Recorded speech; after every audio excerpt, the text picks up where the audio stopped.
नमस्कार, हम बानी अमरजीत कुमार गिरी, भोजपुरिया झकोरा रुआ देखतनी। आज हम बानी गोरियाकोटी प्रखंड में और यहाँ पर भूमिहार ब्राह्मण एकता मंच के बैनर तले बैठक भइल बावे और जिला अध्यक्ष गोल्डन साई जी हमारा साथ में बानी। गोल्डन जी से जाने के चाहल जाए कि बैठक काहे खातिर भइल।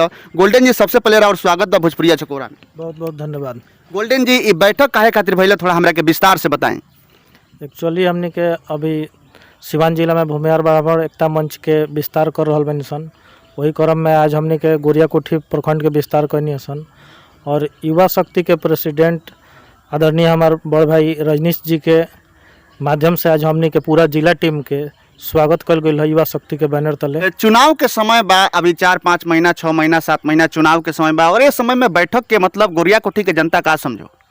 एक्चुअली देखी स्थिति ऐसा हो गई बा हमनी के, खास करके ब्राह्मण भूमिहार और स्वर्ण के ऐसा कि हमनी के हाशिए पर आ गई बनी सन।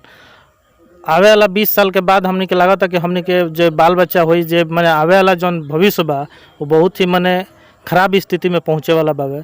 वही के तहत एगो हमनी के मुहिम चलावत इंसान हमनी के राष्ट्रीय अध्यक्ष आदरणीय श्री आशुतोष जी के नेतृत्व में ये संगठन बनल बावे और हमनी के कोशिश बावे कि जितना अधिक से अधिक हो सके ब्राह्मण भूमिहार के एक करी सन।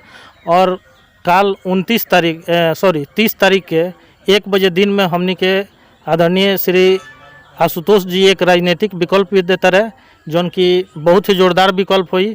जे लोग अभी राजद से परेशान बा, भाजपा से परेशान बा, कांग्रेस से परेशान बा, जदयू से परेशान बा, ओकरा खातिर तीसरा विकल्प आ रहल बावे। काल हमनी के 1 बजे दिन में बिहार में बहुत ही ज़बरदस्त धमाका होखे वाला बा। काल मतलब कि कुछ ना कुछ होखे वाला बा। एगो बात और बताएं कि बिहार में जहां सब पार्टी जातिगत बेसिस पे चलता है, जदयू के ले ली, राजद के ले ली, भाजपा के ले ली, ये स्थिति में राउर जोन भी विकल्प आई काल चाहे परसों ओमे कितना फीट बैठे तनी हमनी के एक्चुअली देखिए हमनी के अभी ई जन बावे संगठन बावे भूमिहार ब्राह्मण एकता मंच, लेकिन वो जन पार्टी हुई ओकर नाम भूमिहार ब्राह्मण एकता मंच ना हुई। हमनी के हर जाति के लोग के खातिर मने दरवाजा खुलल बा हमनी के। लेकिन बात जहाँ तक हुई हमनी के आज के डेट में केहू भूमिहार के बात करे वाला नहीं है, केहू ब्राह्मण के बात करे वाला नहीं है। लेकिन हमनी के जब मने इस चुनाव लड़म सन तो ये हमनी के मुद्दा रही कि हमनी के ब्राह्मण भूमिहार के बात रखम सन। सब कोई के तो मुद्दे बाकी हम ब्राह्मण भूमिहार के बात रहो, दलित के बात रहो, यादव के बात रहो, राजपूत के बात रहो, लेकिन ये स्थिति में लोग कितना विश्वास कर पाई जो नया विकल्प आई भूमिहार ब्राह्मण एकता मंच के बैनर तले ऊपर कितना विश्वास लोग करी गोल्डन साई के तरफ से गोरियाकोटी के जनता जाने के चाहता। देखिए अब मान ली कि भाजपा के लोग दे के देखिए ललस, जदयू के दे के देखिए ललस, तो एक बार आवरी विकल्प हमनी के तीसरा हो तो ओकरा के देखे में का दिक्कत बा। ऐसा लोग करत नहीं खेलो। अब मान ली कि इहो लोग ना करी लो, लेकिन हमारा जहाँ तक उम्मीद बावे कि हमार संगठन जौन बावे वो पूरा ए पर खड़ा उतरी। काहे कि आशुतोष जी अभी बहुत ही मने अच्छा कार्य कर रहा बड़े। कहीं रुआ देखिए सिंधुवारी के भी घटना भइल, आशुतोष जी रहन, केहू ना गई लवे अपन जात के राजनीति करे खातिर बहुत लोग बावे, लेकिन केहू गइल ना हो। आशुतोष कुमार गइल हन। कोनो भी ए टाइप के मने नरसंहार कोनो भी मने दुर्व्यवहार कइल जाता ब्राह्मण भूमिहार के साथे, चाहे और भी जाति के साथे, तो आशुतोष कुमार जाता रहे, दोसर केहू नहीं खे जात। तो हमरा उम्मीद लागत उनकर ये सब देख के कि मने कि जौन बात बा में सच्चाई बावे और कुछ ना कुछ नया जरूर हुई। सब बताई का 2020 विधानसभा चुनाव जो नया विकल्प आवे वाला बा भूमिहार ब्राह्मण एकता मंच के बैनर तले का वो चुनाव लड़ी एकदम बिल्कुल हमनी के चुनाव लड़म सन। 80 सीट के हमनी के एथी भी सूची जारी हो गई बावे, जिसमें सिवान जिला का भी फिलहाल 2 सीट बावे, महाराजगंज और गोरियाकोठी। हमरा संगे बानी भूमिहार ब्राह्मण एकता मंच के बैनर तले यहाँ के दायित्व दियल बा सिवान जिला के जिला उपाध्यक्ष बानी। बैठक के बारे में कुछ बताई हमरा के। बैठक आज मोहम्मदपुर पंचायत के मोहम्मदपुर ग्राम में युवा शक्ति के द्वारा ई हमनी सन के सम्मानित समारोह माने अभिनंदन एकरा के कहल जाला, अभिनंदन समारोह जिला कमेटी के कइल गइल ह। युवा शक्ति के हम बहुत बहुत धन्यवाद देवे के चाहतनी। आगे हमनी सन के रणनीति बा कि सामाजिक अपना समाज के भूमिहार ब्राह्मण लोग के एकजुट करी सन। आ काल 30 तारीख के 1 बजे दिन में आशुतोष जी जे भूमिहार ब्राह्मण एकता मंच के राष्ट्रीय अध्यक्ष बा वहाँ के राजनीतिक पार्टी के घोषणा करे जातानी। वो घोषणा में जौन वहाँ के अल्लाह का मान के ऑर्डर हुई ओकरा अनुसार हमनी सन के हर प्रखंड हर पंचायत स्तर पर हमनी सन के लागल बानी सन कि अगला चुनाव हमनी सन के कोनो भी कीमत पर जितना भी सीट पर हमनी सन के चुनाव लड़ी सन उ सीट जीत के विधानसभा में पहुँचो। यहाँ के बानी जिला उपाध्यक्ष रनी हम मंजीत सिंह उर्फ सीकू सिंह कहतनी कि हमनी के एकजुट करी सब ब्राह्मण भूमिहार के और जौन भी पार्टी के गठन हुई काल यहाँ के कहतनी कि राष्ट्रीय अध्यक्ष जौन बानी भूमिहार ब्राह्मण एकता मंच के वहाँ के द्वारा कोनो नया विकल्प के घोषणा होके वाला बा। माने साफ तौर पर अगर कहल जाओ कोनो पार्टी के घोषणा होके वाला बा और जोरदार तरीका से यहाँ लोग पंचायत से पंचायत डोर टू डोर जाके सब लोग जौन संगठन बा ओकरा के मजबूत करे में लागल बावे। भूमिहार ब्राह्मण एकता मंच के बैनर तले आज दायित्व भी दिहल जा रहा बा। ये बैठक में तमाम दायित्व दिहल गई बा जौना में प्रखंड अध्यक्ष गोरिया कोटी के प्रखंड के अध्यक्ष यहाँ के बनावल गई बा। अपन नाम बताएं। जी हमारा नाम प्रवीण कुमार पाठक आजाद। अब कितना आसान रही रहुआ के प्रखंड अध्यक्ष बनावल गई बा। पहले जगह रहत रहनी है, अब कहीं ना कहीं समझ में आवता कि अब बदलाव होई और और भी जौन व्यस्तता रहल काम रहल में परिवर्तन होई। जी बदलाव तो एकदम हुई।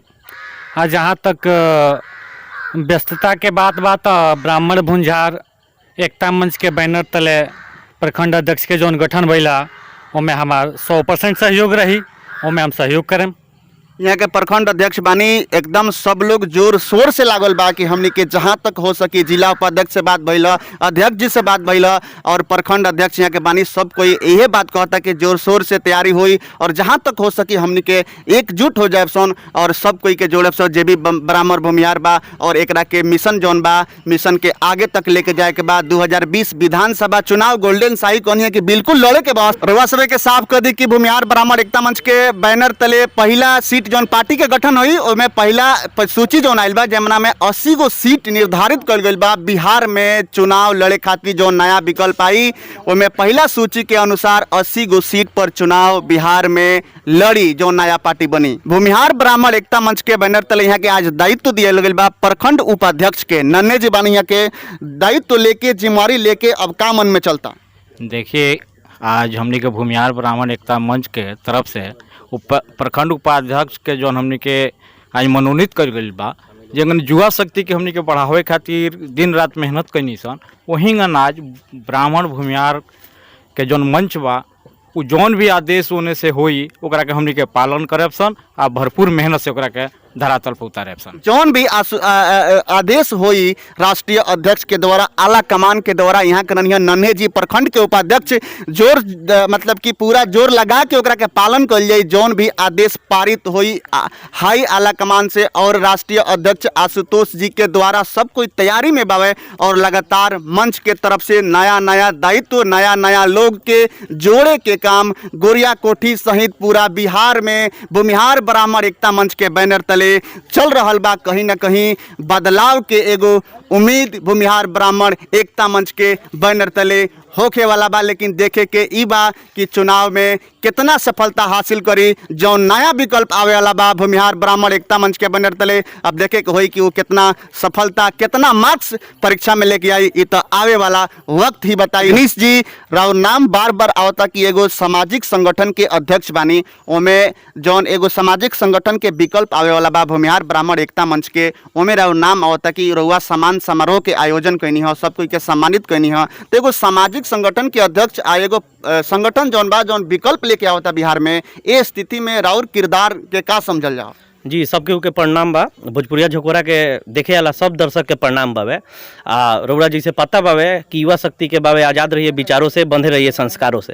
तो ई कोनो बात नहीं कि आज जौन भूमिहार ब्राह्मण एकता मंच के अभिनंदन समारोह रहा युवा शक्ति के द्वारा तो हमनी के हर उस संगठन जो सामाजिक स्तर पे कुछ बदलाव चाहत आवे चाहे वो सामाजिक संगठन होके कोनो भी संगठन होके कोनो जातीय संगठन होके कोनो राजनीतिक संगठन होके ओकनी के हमनी के दिल से स्वागत करें सन। उस संगठन के हमनी के अभिनंदन करें सन कि ई बताई रउरा कि 30 साल से जौन दशा बा बिहार के हमनी के का कोशिश में लागल बानी सन एगो छोट संगठन बना के एगो जमीनी स्तर पे 3 साल से काम करत तानी सन अपना स्तर पे एगो बदलाव के कोशिश में लागल बानी सन। हमार बाप दादा झोरा बोरा लेके बिहार से चल गई कमाए हम चल गई नहीं कमाए। अब हमनी के का चाहतनी सन कि आवे वाला पीढ़ी के भी उहे एगो दिशा दे दी सन कि वो झोरा बोरा लेके निकल जाओ। कहीं ना कहीं अगर केहू भी बदलाव के कोशिश में लागल बा तो ओकरा के सामाजिक स्तर पे हमनी के सहयोग करें सन। बाकी संगठन के भी जे भी NGO बा ट्रस्ट बावे जे भी नया वर्ग बा खास करके ओकरा से यही अपील रही कि एगो बदलाव के दिशा में जो जे भी कदम उठावे हम उठाई कोनो और संगठन उठावे जे भी उठावे ओकरा के पूरा सहयोग करे। आज अभिनंदन समारोह रहा भूमिहार ब्राह्मण एकता मंच के ऐसा और भी संगठन के हमनी के पिछला दिन आमंत्रण दिले रहनी हसन, वो लोग के अभिनंदन कल गई रहे। जब तक ले लोग एक साथे बैठी ना, एक साथे बात ना करी, आखिर हमनी के समस्या का बा, काहे ई गर्त में जाता है बिहार दिन प्रतिदिन। देखस हो गए कि हमार उम्र 30 साल बा और 30 साल के आसपास बा। 30 साल से कोनो बदलाव के जंगल राज जाता तो सुशासन बाबू आवता रहे, सुशासन बाबू के नाकामी के पोल पूरा तरह से खुल गई बावे। ये सब केहू के पता बावे कि अभी का प्रवासी के स्थिति का भइल बिहार में, कितना करोड़ों के संख्या में बिहार के मजदूर भाई बाहर रोड पर भटकता रहे, केहू देखे अला बावे। भारत सरकार के भी सोचे के चाहिए कि रउरा फ्लाइट से जे NRI बावे, चाहे भारत के लोग जे बाहर काम करता, जे पैसा ला बावे, वो फ्लाइट से चल आइल है इंडिया। लेकिन बिहार के मजदूर जे बाहर के प्रदेश में रोजी रोटी कमाए खातिर गई रहन, ओकर का दशा भइल है, ई केहू से छुपल नहीं है। सवाल के जवाब ये दी कि रउआ एगो सामाजिक संगठन के अध्यक्ष बने, ये स्थिति में जौन भूमिहार ब्राह्मण एकता मंच के विकल्प आई, उनमें राउर योगदान कितना और कहाँ तक रही? जी, सामाजिक स्तर पे पूरा योगदान रही। कोनो भी संगठन आई तो सामाजिक स्तर पे कोनो चीज़, पिछला दिन रउरा साथे रहनी है, जौन लॉकडाउन सेवा शुरू भई रहा, भूमिहार ब्राह्मण एकता मंच के पूरा सहयोग रहा, युवा शक्ति के सदस्य लोग भी सहयोग कैल, जौन वृद्ध विधवा विकलांग जरा कोई सहारा नहीं है, ओकरा के राशन पहुँचावे के काम भइल। तो हमनी के कोनो राजनीतिक द्वेष नहीं है केहू से भी, या राजनीतिक भेदभाव नहीं। राजनीतिक द्वेष नहीं के का हम जाने के चाहता नहीं कि युवा शक्ति के प्रेसिडेंट रजनीश जी अब राजनीतिक करियर के शुरुआत करें? अभी चुनाव में समय बा। अभी तो सबसे पहले हमनी के जौन कोरोना महामारी चलत हवे, ऐसे सरकार निपट ले, जनता निपट ले, शासन प्रशासन सब फेल नजर आवता। चुनाव होई, आगे के रणनीति जौन बनी तो रउरा के बतावल जाई। जैसे हम पहले भी कहले रहनी कि जब तक युवा मैदान में ना आई तब तक बदलाव संभव नहीं है। कैसन युवा आई? एगो पढ़ल लिखल आई, राजनीतिक छोड़ के जमीन के समस्या जौन देखी। अभी भी हमनी के यहाँ समस्या का बावे, शिक्षा के, स्वास्थ्य के, रोजगार के। तो ई मुद्दा के साथ जे भी आई ग्राउंड पे, ओकरा के सहयोग रही आ साथ रही, आ चुनाव के बाद चुनाव में होई। धन्यवाद। यहाँ के युवा शक्ति के प्रेसिडेंट रजनीश जी रनिया कहनी कि जे भी आई ओकर स्वागत बावे, नया विकल्प आवे के चाहे बिहार में।